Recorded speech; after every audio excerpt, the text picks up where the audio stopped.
Hey everybody, welcome to the MMA Heat podcast. I'm Karyn Bryant. And Alan Jouban as well. What's up, guys? So we are going to talk about UFC 247, where we had two and still situations. Maybe look a little bit ahead to Rio Rancho. But in general, Alan, I feel like we may as well just dive right into this one because everybody's talking about it. You and I both thought going into this fight that John would probably retain his title. But, after the fight, I'm curious where you stand on that because in the moment, I kind of thought Dom had it 3-2, but I have absolutely zero issues with it being a win for John. Like, I don't think it was some great crime or some robbery. And I think the fact that John finished so strong is what sealed it for him. Yeah, it was definitely a very close fight, neck and neck. You said it, the fourth and the fifth round. A lot of people are throwing out different numbers, what rounds they had. Yeah. If I was gonna put money on it and say these are guaranteed, I would only really say probably 4 and 5 to John, and realistically only 1 to Dominick. And I know a lot of people might go, "What? What about 2 and 3?" He had a big flurry in 3. But the problem with 2 and 3 is, 1, he finished very strong throughout the round. He kept the pace for 5 minutes. 2 and 3 were questionable rounds, and that's really what dictated the scoring in the fight. In 2 and 3, Dominick Reyes was able to come out very strong and hurt the champ, able to land a bunch of significant blows on Jon Jones. But this only lasted about 90 seconds. Yeah. And from there, he kind of gassed a little bit. I wouldn't say gassed, but he wasn't able to apply the same amount of pressure and aggressiveness. From there, Jon Jones never really showed any signs of being hurt, although he was taking more damage than Dominick. As soon as Dominick kind of let off the gas, Jon Jones stepped up into the pocket again and applied that Jon Jones pressure. Jon controlled the center of the octagon. So the big debate that I think everyone should be discussing is, how would you score rounds 2 and 3? Right. The 90 seconds of significant strike damage done by Dominick Reyes, or the 3.5 minutes of Jon Jones controlling the octagon and chipping away at it. And that's where the flaw is. It becomes kind of a personal thing with the judge. What did you like more? What stood out in your mind? I'll tell you one thing that's very significant. At the end of the round, Jon Jones was winning, except for round 1. Yeah. Jon Jones won the second half of rounds 2 through 5. Okay. So that influences the judges. If you win the beginning of the round, but for the next 3 minutes, we see a guy trying to stalk you down, showing signs that he's not injured from your early attack, and still pushing the pace. When it goes time to write that score, it wavers your decision. It influences your decision, rather, on who I think won that round. And so, if you were going to ask me who I think won the fight, Karyn, I really and truly, at the end of this fight, I did not know. Yeah. Because I thought, if Dominick Reyes says and knew, if they call it for Dominick Reyes, I have no problem with that, because that shows that rounds 2 and 3, the judges saw it that way. But if they say and still, I don't have a problem with that either, because I thought 2 and 3 were so up in the air that I could see how that influenced the judges. So I think it was a close fight. I think Dominick Reyes, by far, did the best against Jon Jones that we've seen against anybody. But I do not think it was a robbery in any way. Well, let me take the last thing you said there about him doing the best against Jon, because I think Gus did pretty damn well against Jon also in the first one. And 100%. Damage-wise. Yeah, damage-wise, exactly. Significant strikes. I think Dominick Reyes landed. That's what I should have said. The most significant strikes ever on the champion. Right, exactly. And so for me, I saw Dom very clearly winning round 1. I saw Jon very clearly winning 4 and 5. I actually gave Dom 1 and 2 in my book. To me, round 3 was the one where I was like, "Jeez, I don't know." But just in there, like I said, we went out. We were watching it in a crowded bar and everything. But in the moment, we kind of were feeling like, oh my gosh, Dom is doing really well at the beginning of this fight. But you could definitely see him taking the foot off the gas. You could definitely see Jon coming on. And partly that's what it was too, is, you always kind of know that Jon is good in those later rounds and that he doesn't have a problem, digging deep. We've seen it now. So I guess I wasn't really that surprised to see Jon, even if he wasn't necessarily losing round 2, if you saw it that way, but, not winning every second of every round, right? Because a lot of time Jon is just winning all the time. So, they sort of, there was something with Gil and Dom beforehand where they mentioned the fact that, like, it's so infrequent that somebody does something successfully against John that when you do see somebody do something, you almost weigh it more because it rarely happens. And so maybe that was part of what was happening when you see Dom have some success as well. But I don't think it's any kind of, robbery or anything like that. I think it would have been tough because round 3 really was like, I don't know. It would have been tough if all of a sudden they raised Dominick's hand at the end there when you really did feel that the last 10 minutes for sure were John's. Right. And, so it would have seemed weird. But really it comes to me. So my takeaway from that is I have zero issues with it being and still. I think it'd be cool if they fight again. I think John should be concerned that he's becoming beatable-ish. They're catching up to him.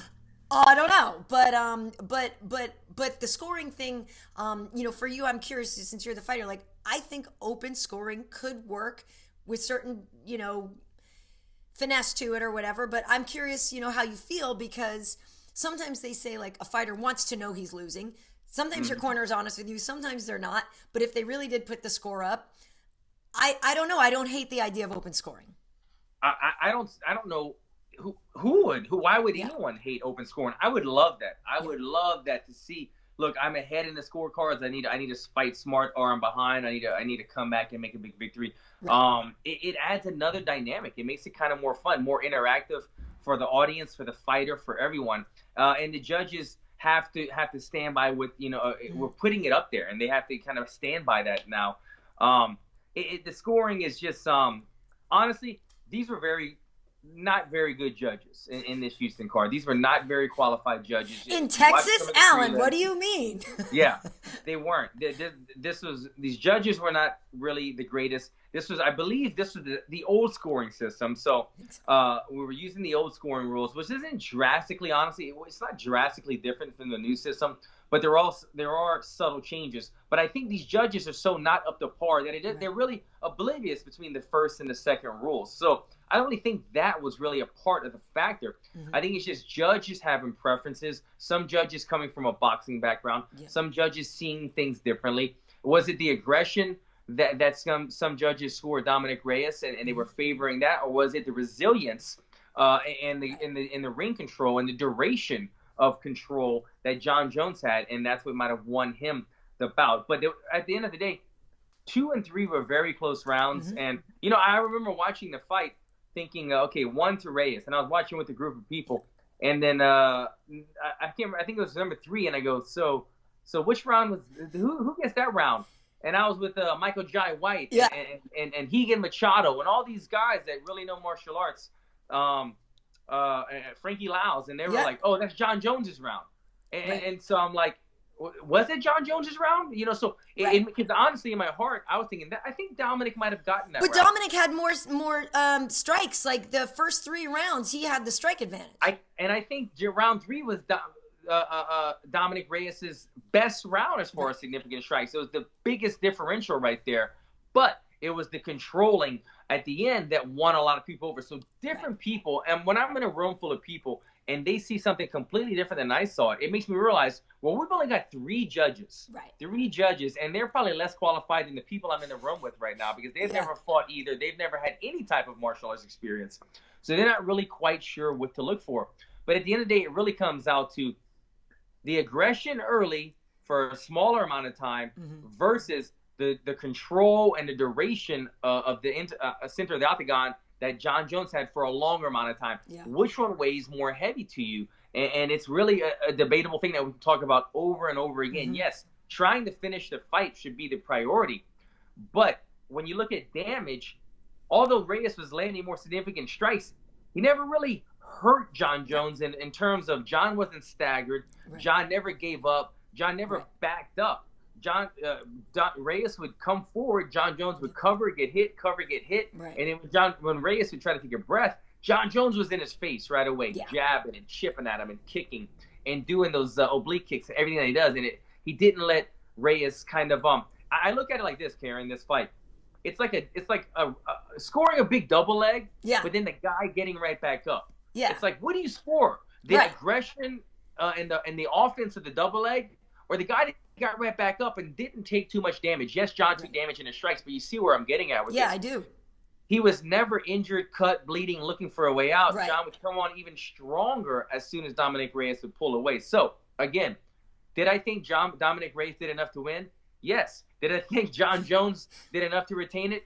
Probably so as well. Right. It's really one of these fights that's up in the air.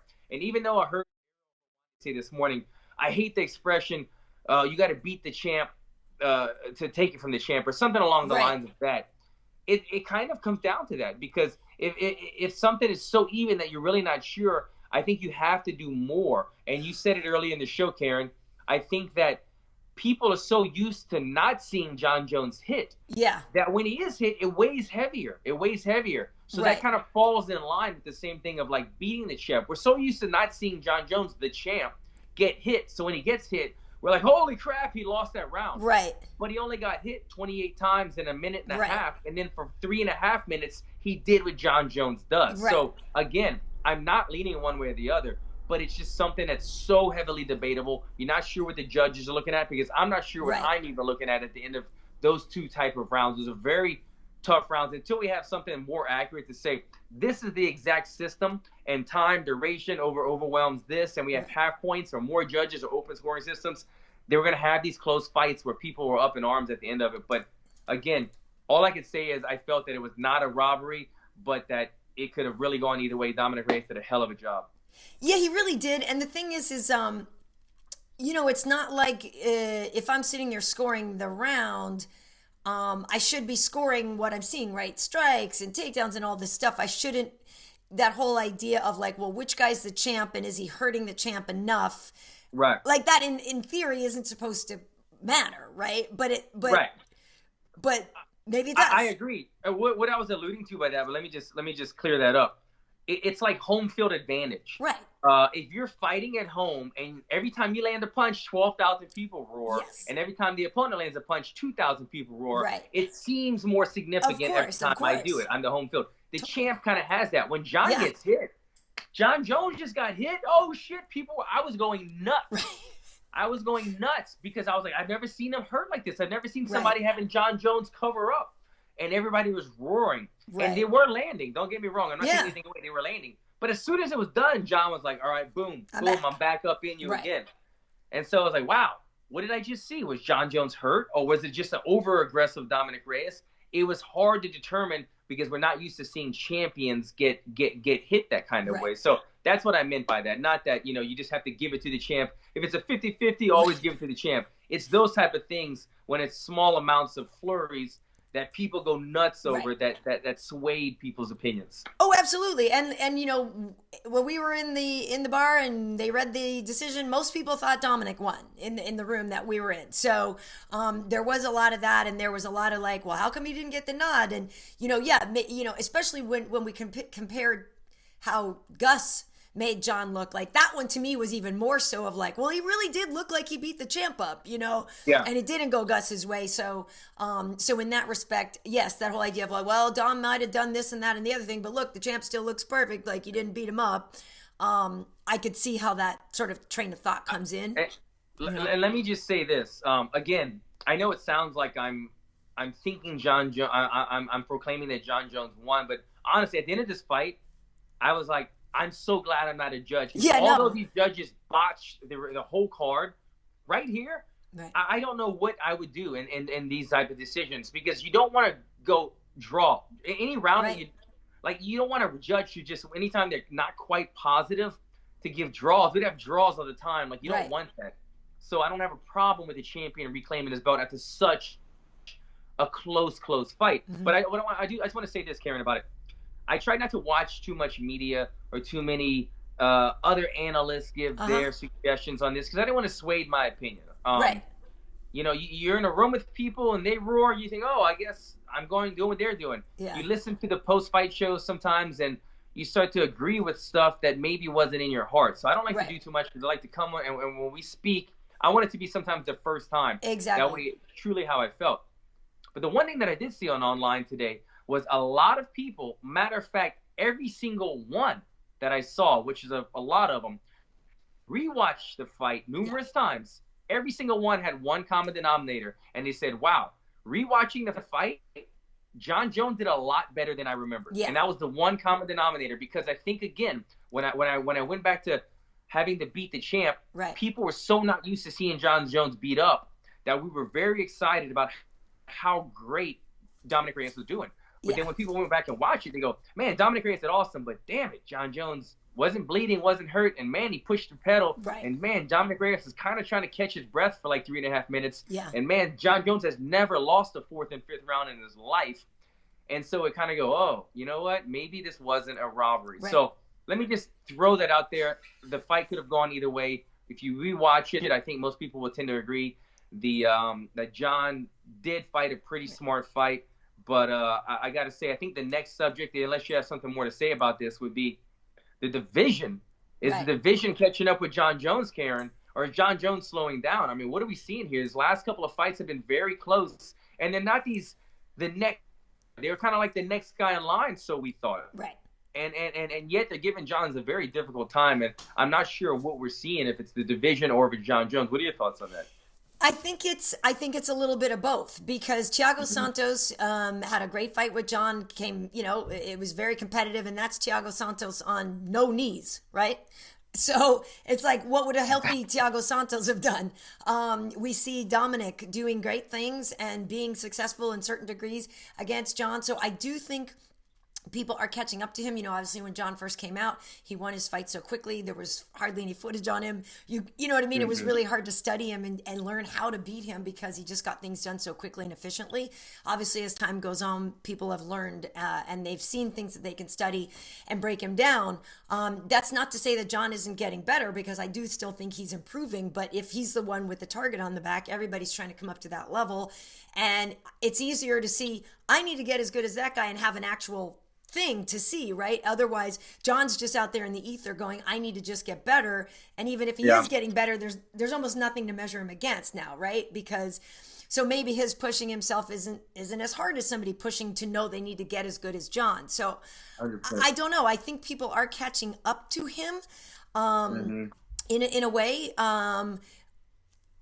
I don't know. It's a hard question, because he's obviously still so talented. But I will say that watching this fight, the other thing comes up about the division is the GOAT thing. People are like, well, now I really just think Khabib really is, because Jon wasn't as decisive in that one.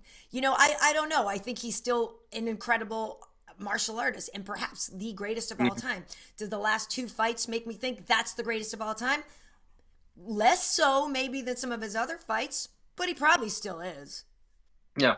I agree with you said too. I agree with that, because when you're the champion, you're always fighting the next guy in line, right? So, but when you're the challenger, when you're the up and comer, Jon Jones is always the guy that when you go to the gym, you go, I have to be as good as Jon Jones. Like I said, they are always mimicking or thinking or watching Jon Jones. They are always getting to watch 25 minutes of footage on Jon Jones 4 times a year, where Jon Jones is seeing guys sometimes for the first, second time before he fights them. So people have Jon Jones' style embedded into their memory when they're training and they're thinking, this is what I got to do. So that is correct. I believe that the division is catching up to Jon Jones, as great as he is. I'm going to tread in a little muddy waters right here, Karyn. And if you don't want to follow me into this, I'm perfectly fine with that, okay? I saw something online as well saying off steroids, clean Jon Jones is not able to be the GOAT in the division the way he once was. And it really kind of surprised me. I really didn't have that in my head. I didn't think about that, Me neither. These last 2 fights, I thought, wow, people are catching up to Jon Jones. But not once in my head did I instinctively think, oh, yeah, but Jon's had kind of a troubled past, so maybe he was cheating, maybe this. I really didn't think that, because these are the things. Even though he's gotten busted with other things, we're talking about stuff that's not even steroids. We're talking about, like, cocaine and this and that. But I know he's failed some drug tests. But the thing that I look at is his body type hasn't really changed. Yes, he was a skinny kid when he got into the sport, but we talk about muscle mass. He's never been a muscular big guy. He's a very natural looking body for the most part. You have to say Jon's very natural looking. He isn't veiny. He isn't shredded. He isn't very big, and his facial structure hasn't like changed like guys that are on a lot of growth hormone or whatever.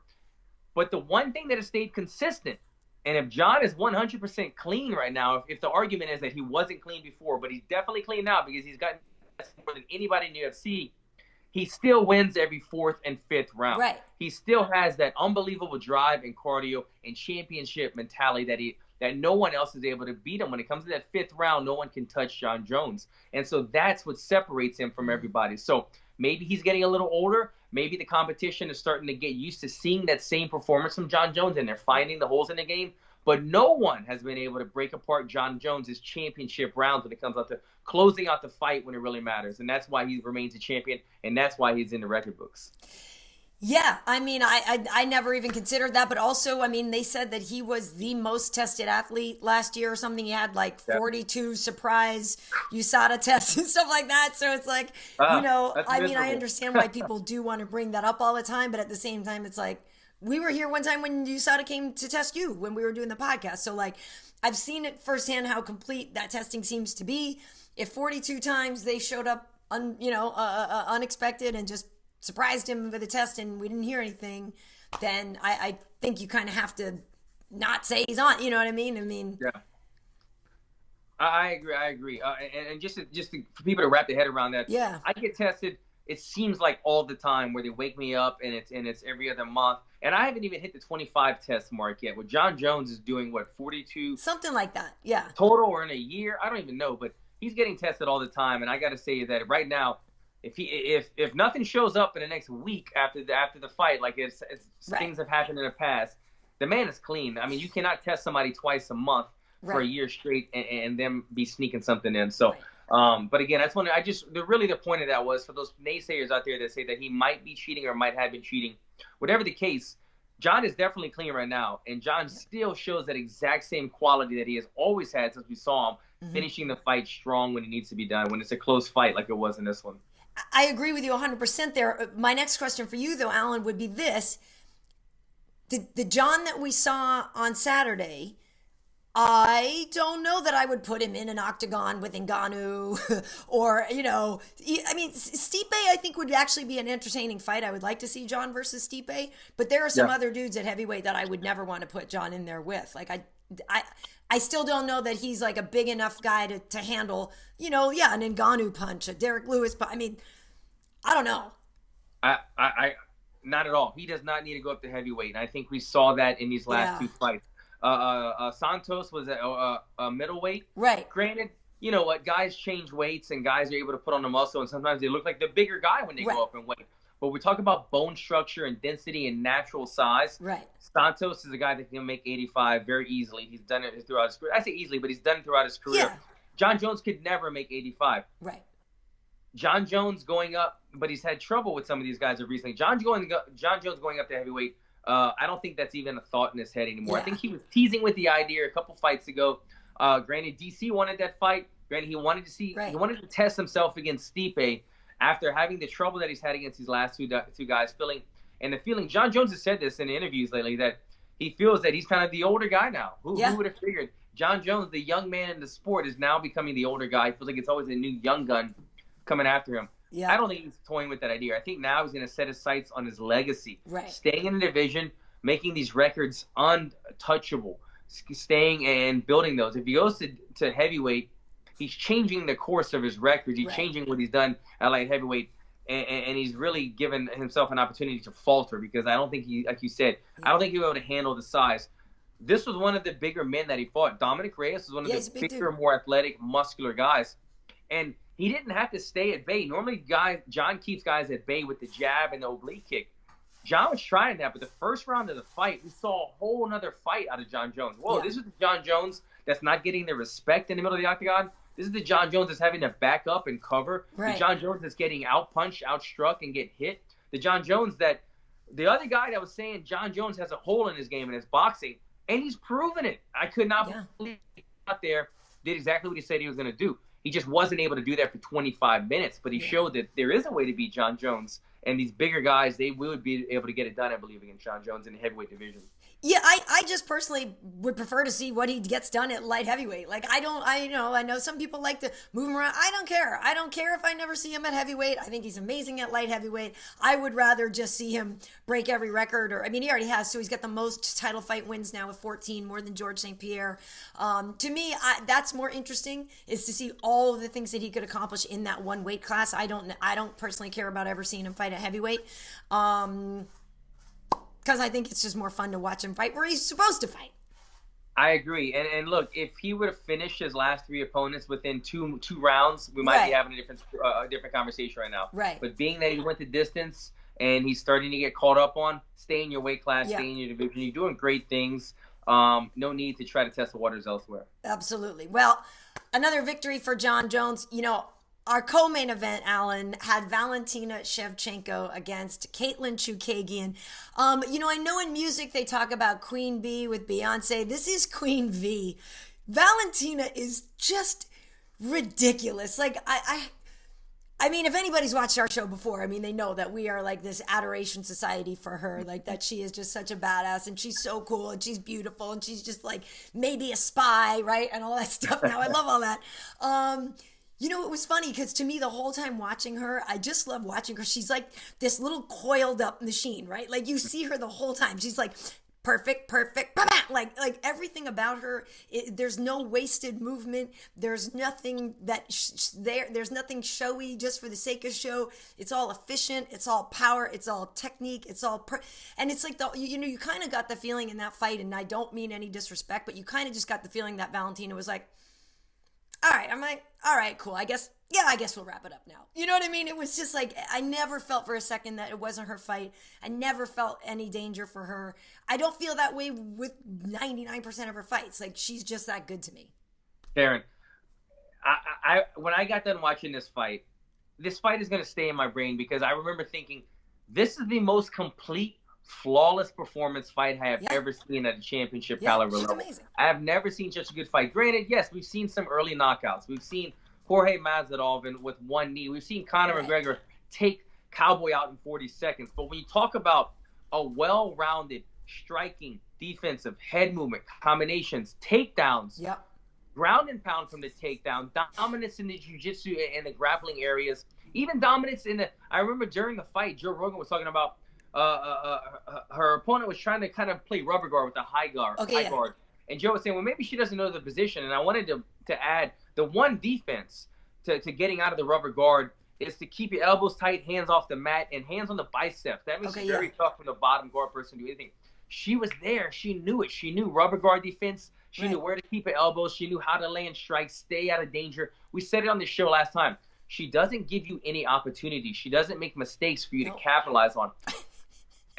This was the most beautiful, flawless mixed martial arts fight performance I have ever seen in my life. I swear, the first round was done, and I began rooting for her in terms of, I don't even want her to get hit because I want to see a remarkable performance. I want to see something to go in the history books. I don't know if she got hit. I really don't. The only time I remember is when she was going for the takedown, and she kind of got hit in the chest with a knee during the takedown, but she still finished it, ended up in guard, and then did well past the guard eventually in a crucifix position. But perfect execution. When you talk about technique, it was really beautiful to watch. And we use the term beautiful a lot when we talk about her, just like her style, her charisma, the way she carries herself. But a flawless performance by Valentina Shevchenko. I have not seen one better. And it really makes you think, who's next in line? Who can compete with that? I saw Jessica I got on Twitter after and said, UFC, I want my second chance. Jessica I, love you. The way that the fight went down the first time, and then the way that she looked now, I don't see that match happening. But I don't see anybody with her. The division is so shallow right now. But it's not even that the division is so shallow, because if Valentina wasn't the amazing fighter that she was, it would be a little more competitive. But I feel like we're almost even further than when Ronda Rousey first came into the division and she was dominating everyone. Ronda Rousey was an armbar queen, but not as well rounded. Right. Now we have Valentina Shevchenko, who is good everywhere. She is a black belt in every area of execution inside the octagon, and no one is even close to her at this point. So I don't know what's next for her, but I love watching her fight. Yeah, it's funny because literally just a little while ago before we did the show, I sent her a message and literally I said, "You're the most complete martial artist I've ever seen." Like, it's just Amen. that's literally what I wrote to her because it's exactly how I feel. And especially tonight, or Saturday night, seeing her and seeing John, back to back and stuff like that, it's like these are goats. I do think Amanda is number one for women, but Valentina, in terms of just all the things that this woman is capable of doing, I think is just so incredible. This is a pound for pound great fighter, male or female, unbelievable. And yeah, to me, same thing. Just so fun watching her because she is so great. And kind of, it's funny though, the conversation we just were having about John, as to whether everybody's caught up to him or, when you're at the top, it's hard to improve. But she would be the exception to that rule because she's at the top and she's still getting better. I don't know what her measuring stick is. You know what I mean? Because it's almost like, how can you get better? Like what could you do better? I don't know. But to me, she is somehow maybe just all that stuff, training the world and all these things, that she is just so well-rounded and also just has such a good head on her shoulders. You never hear a bad thing about Valentina. You never hear her doing the wrong thing. You never hear her saying something she shouldn't say, you know what I mean? Like, flawless. She's the perfect fit. She was battle tested before with so many times, but she was fighting the much bigger Amanda Nunes or other fights, and those were still very competitive, tough fights. She just wasn't in the right division. She found the division. She's too small for that. She wasn't big enough, and she found it's the perfect fit for her now. She found the perfect fit where she doesn't have to fight the bigger, the one of the best fighters we've ever seen in Amanda Nunes. Right. She's in the rightful division. And her technique and everything is now able to shine. She doesn't have to worry about the weight difference and the aggression from Amanda. It's a remarkable victory. Just remarkable how good she is. I want to say, do you know, Karyn, where she stands in that pound for pound list? You mentioned pound for pound. I'm not sure on that list. Well, because they did two, or did they try to put one out? What was the combined list, right? And then there was another one for just women or something. I don't know. I'm guessing if there's women. If it's a women's only one, it would probably go Amanda Cyborg Valentina or something. I mean, I guess the only crack some people have is who has she fought, right? So at bantamweight, obviously she was fighting Amanda and she beat Holly Holm. Yeah. So she's fought a lot of quality opponents.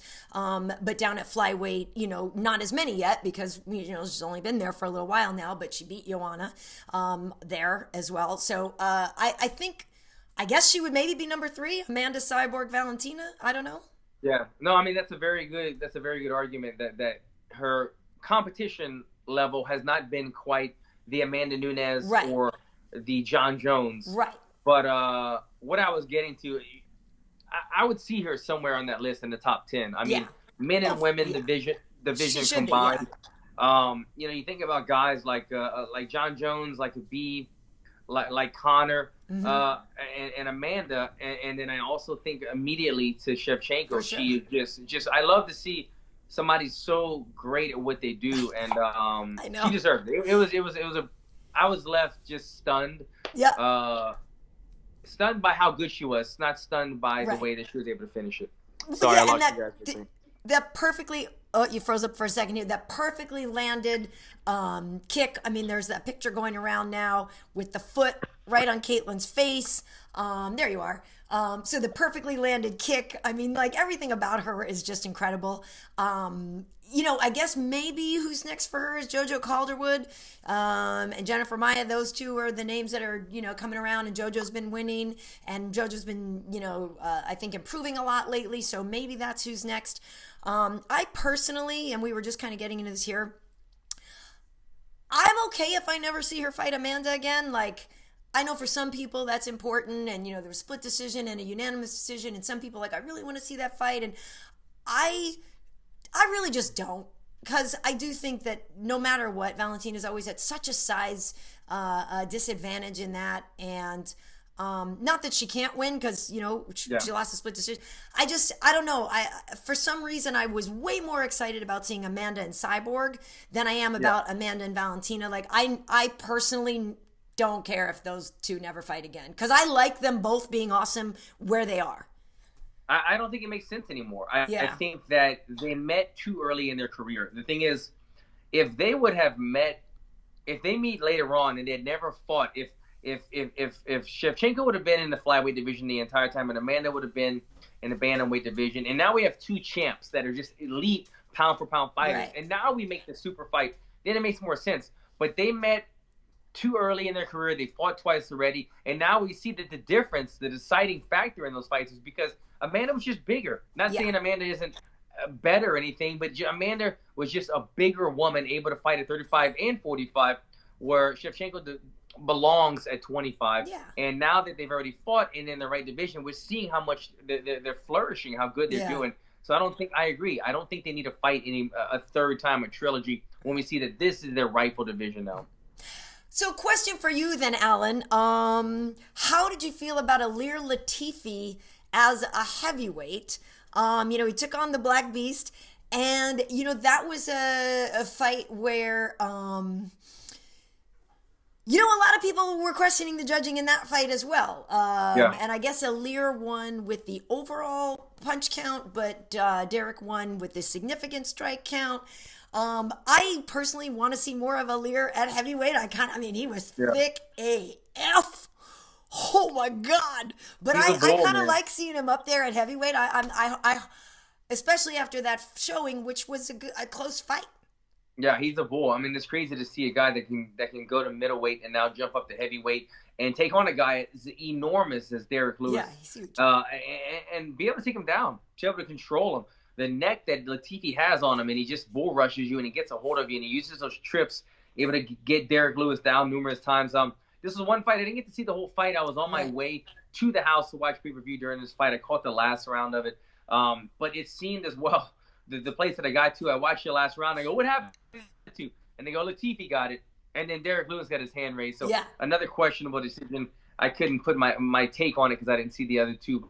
But again, the judging was not spectacular on this card. So any fight that seemed like it was very close, you have to just kind of throw it out there and say can't leave it in judges, especially when we have inadequate judges in UFC. Yeah, I'm curious what the folks listening and watching think of that fight. I do love the fact that Derrick Lewis is throwing flying knees and everything now. Like, he's so lovable, and that's the thing is like I'm not trying to say anything bad about Derrick, and the guy and hometown fight, you know what I mean? People are gonna say a lot of stuff about that, but Derrick Lewis is getting better. He's always just fun. He's back on a winning streak now. Nice to see him throwing a couple of knees. But I am curious, Alan. To me, the biggest, not the biggest badass of the weekend, but James Krause. James Krause gets like serious points. Like just shows up to corner somebody else. Oh, what? There's a fight? Yeah, what the hell? I'll take it. Oh, wait, it's a middleweight and I'm usually a lightweight or a featherweight? Yeah, whatever, no big deal. And I might just walk away and steal this fight. Almost won. Got fight of the night. Fight of the night. I know, which is amazing to me. You just showed up this weekend to make your just corner money and you just rolled out of there with extra fight money and a bonus and all. Like, that's baller. Yeah, not bad. Not a bad decision right there. I was worried for him at first, though. I tell you what, when James has a very kind of long, kind of rangy style. He likes to feel you out and he likes to trick you. He's a very smart fighter, very high fighting IQ. His opponent was much more, you see the size difference, you can see the explosive difference. You can see that when he would hit James, it would hurt James. And then when James probably would have finished a rear naked choke on a lot of guys in the welterweight division, a lot of guys in the lightweight division. You could see the strength at middleweight, though, where his opponent was able to just kind of hold on and kind of muscle out of it. He was doing the right technique, but it was really something that probably would have been finished against a weaker, smaller guy, but he was able to kind of muscle out of it. But to go in there and to put on a 24-hour notice, take a fight, a weight class up, and then get fight of the night, I'll tell you what, I don't see the UFC ever getting rid of James. That's the kind of stuff that you show them love, they show you love back. He ran out of there with like 80 grand, even though he lost because he got the fight of the night bonus. Congrats to him. Obviously, all the media, everyone that's in martial arts was showing their love and their respect to him. I was really happy as well to see the fighters, like fighters in the welterweight division, guys that had fought Krause. Everyone was just showing love, like, yo, mad props. Like, nobody had anything bad to say, because you have to respect something like that. When you go there to corner and you take a fight a weight class up on 24-hour notice, unheard of. But mad props to him. Congrats on this fight too. What a fun fight. Yeah, it was. And same thing. It's just like, that's just cool. And I just love the idea of, like, I didn't even plan to make 80 grand this weekend, and I just did, or whatever, how much he makes. Like, that's fantastic. So yeah, this weekend though, Alan, I'm back in action. We're going to Rio Rancho, New Mexico. So we have Jan Blachowicz versus Corey Anderson. So Blachowicz, just beat H.E.A.T. And Corey Anderson has been, he beat, wait a minute, let me see here. So he is on a 4-fight winning streak right now. And Johnny Walker was that one that he came out and blasted him. And, remember, Johnny had not been, So it is an interesting fight, and it is an important fight. And I know a lot of people are like, Blachowicz and Corey, like, they maybe don't have, like, that fire to their name, and everyone's like, household name. Oh my God, I gotta go watch this fight. But Blachowicz beat H.E.A.T. Like, these guys are good. These are important fights, and these are title eliminators. So I'm hoping that people tune in, because it should be a good fight. Yeah. I'm just blanking. Blachowicz is fighting who again? I forgot. Corey Anderson. Corey Anderson. Sorry, I'm blanking on Corey's name. This is very much a title eliminator. I mean, you look at this fight, and a lot of people are thinking about Dominick Reyes. Does he get the rematch? And why would he not get a rematch? He's very deserving of it, because a lot of people think it was neck and neck, which it was. But if Corey Anderson comes in here and blasts Blachowicz, sorry, Blachowicz, I'm messing up your name. But if Corey Anderson goes in there and blasts him, like, he's in that race as well. He's another guy that has a lot of stuff going on right now. I gotta throw something out there for you, Karyn. My guy, Daniel Rodriguez, making his UFC debut on this card. He is fighting, what's his name? Dirty Bird out of Albuquerque. Tim Means, the Dirty Bird. Tim Means. Yeah, so Tim Means, very veteran fighter, not an easy debut. Daniel Rodriguez took this fight on about 2 weeks' notice. But my guy, Daniel, he comes from the yard, training with Joe Schilling. He has helped me out for a couple of fights. He's a southpaw. He was in training camp with Cowboy for the last couple of months, helping Cowboy out and winning. And his record's like 10-1, and he finally got the call. So I'm excited to see him. Like I said, this is a tough debut against a very veteran fighter. Yeah. But Daniel Rodriguez is a southpaw that has big power. It's kind of unnoticeable power. It doesn't look like he's throwing power, but when it touches people, they sit down a lot of times. So that's a fight just to put on your radar. I think they headlined the prelims. We'll see what happens, but I'm excited for my guy to get the opportunity right here. And now, does he go by D-Rod or something? What's his nickname? There you go, D-Rod. That's it. Yeah, he might have another one, but I think it's just D-Rod. Yeah, that's it. I mean, that just seems too easy, right? It's too easy. It's too easy. Yeah. Too easy. Awesome. All right. Well, so like I said, I'll be heading down to New Mexico this weekend. So if you guys are there, holla at us. Reunited with Michael Bisping at the desk. There you go. It has been ages since we worked together. So we will be working together. So we will have UFC Live on Friday afternoon on ESPN2. And then we also do another like extended pre-show on ESPN Plus, and then obviously the post-show after and stuff. So it's always fun with Mikey B. He is out of his mind, and it'll be really fun to have a good time with him, always. Okay, so until then, I am KB Heat on Instagram. We have MMA Heat across the board. YouTube.com/Karyn Bryant is where we upload these podcasts first, so hit the subscribe button there, but we also do make them available on Instagram. So Alan, where can folks find you?